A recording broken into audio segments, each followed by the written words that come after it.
Hello friends, আসসালামু আলাইকুম। আমি আপনাদের সবাইকে ডিআইওয়াই ইজিলি থেকে পারভেজ স্বাগতম জানাচ্ছি। আমার ঘরের পুরাতন দেয়াল ঘড়িটি নষ্ট হয়ে গেছে আনফরচুনেটলি। যাই হোক, তো দেয়াল ঘড়িটি আমি মেরামত করতে চাচ্ছি। একটা দেওয়াল ঘড়ি কিনতে দেখা যায় যে অন্ততপক্ষে 1200 টাকা বা 1300 টাকা এখনকার বাজারে লাগে। তো এত টাকা আমি খরচ করতে চাচ্ছি না। নর্মাল একটি দেওয়াল ঘড়িকে কিভাবে স্মার্ট একটি মেশিন লাগিয়ে শব্দমুক্ত করা যায় সেটি আপনাদেরকে এখন দেখাবো। তো আমার হাতে যে মেশিনটি আছে সেটা হচ্ছে একটি সুইপ মেশিন। এটি বাংলাদেশের মার্কেটে 70 থেকে 80 টাকায় পাওয়া যায়। এই হচ্ছে সেই মেশিন। এই সুইপ মেশিনটার পিছনে সুইপ লেখা আছে। আপনারা একটু খেয়াল করলে দেখতে পাবেন যে পিছনে একটি সুইপ লেখা আছে। এই সুইপ মেশিনের সুবিধাটা হচ্ছে যে এটি শব্দ করবে না, যে দেয়াল ঘড়ি যে টিক টিক টিক টিক শব্দ করে সেই শব্দটা করবে না।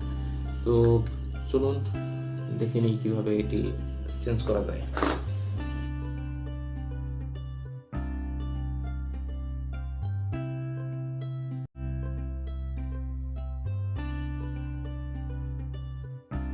এবার দেয়াল ঘরের উপরের গ্লাসটি আমরা খুব সাবধানে সরিয়ে রাখবো।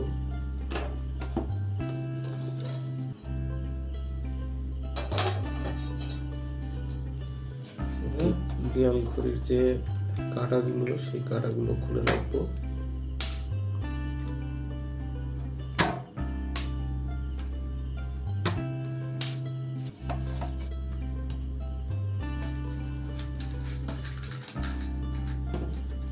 দেরি খুলে গেল, অন্য কোনো কিছুর দরকার পড়েনি।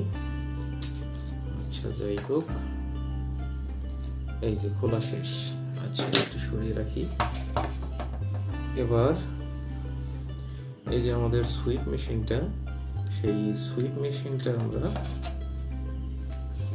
পিছন দিয়ে এইভাবে বসিয়ে দেব, আর সামনে দিয়ে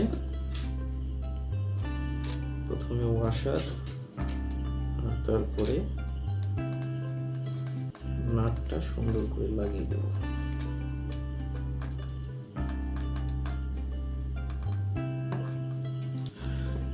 তো ফ্রেন্ডস, এখন আমরা ঘড়ির কাঁটাগুলো বসিয়ে দেব। কাঁটা বসানোর সময় আমরা খেয়াল রাখবো যে ঘড়ির কাঁটাগুলো যাতে সবগুলো 12টার দিকে থাকে, এতে ঘড়ির টাইমটা অ্যাডজাস্ট করতে সুবিধা হবে। আচ্ছা, ঘন্টার কাঁটা হয়ে গেছে, এবার মিনিটের কাঁটা।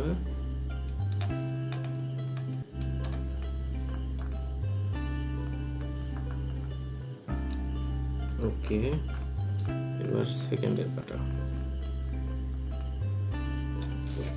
ওকে, তো পিছনে তাহলে ব্যাটারিটা বসিয়ে দেব।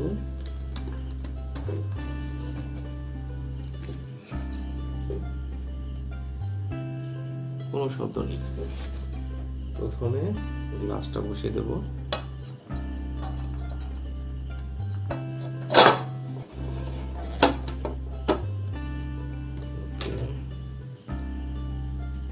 এরপরে ফ্রেমটা বসাবো।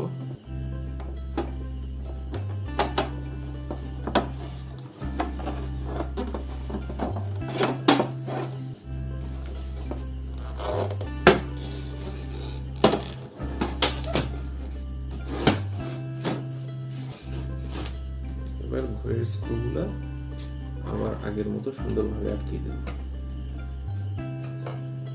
পিছনে। ওকে,